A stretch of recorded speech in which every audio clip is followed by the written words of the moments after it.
Media TV. Let's move forward with the news. Two people have been arrested days after a shootout at Delhi court that resulted in 3 deaths. Jitendra Gogi, a gangster, was shot 3 times by a gunman dressed as lawyers who were present in the court. Special forces escorting the criminal returned fire, killing both the attackers on the spot. A special cell of Delhi police has detained 2 people just days after a convicted criminal and his 2 assailants were killed in a firefight inside the Delhi courthouse. Umang and Vinay are the 2 men who were arrested by the police. Both the attackers were killed by the quick action of the police.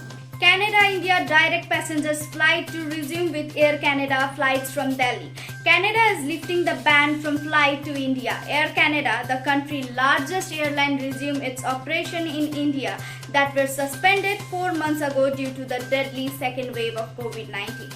As per the latest information, passengers will be able to fly direct flight from India only when if they test negative COVID-19.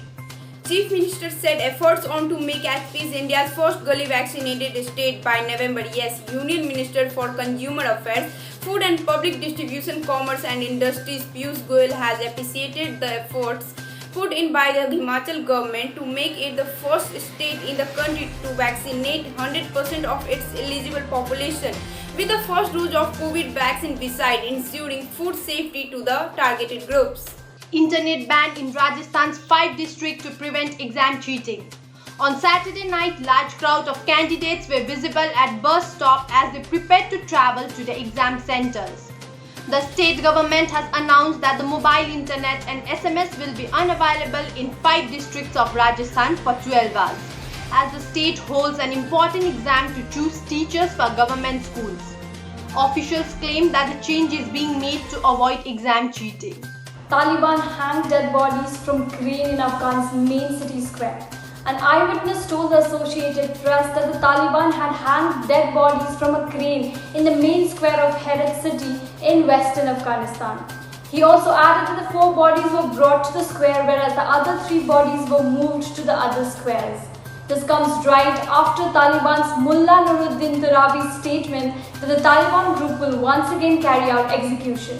6 out of 15 districts in Delhi will be headed by women DCPs. For the first time, Delhi police has women DCPs heading 6 districts out of 15. Among the 6, 3 are already serving in their respective districts.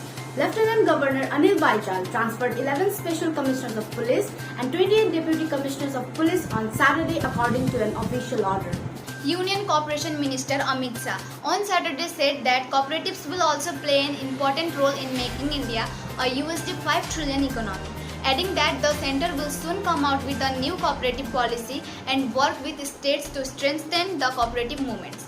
It also announced that the number of primary agricultural cooperative societies would be increased to 3 lakh in the next 5 years. At present, there are about 65,000 active primary agricultural cooperatives. He said that will work with all the states to take forward the cooperative movements, and also said that the Ministry of Cooperation has been formed to make this sector strong and modern.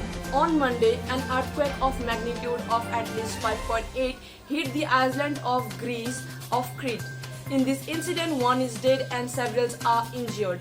This earthquake damaged the house, building and churches, and it caused rock sliding. In Maharashtra, schools to reopen from 4th of October. In Maharashtra, school will reopen from 4th of October in urban areas for the classes 8 to 12 and in rural areas for the classes 5 to 12.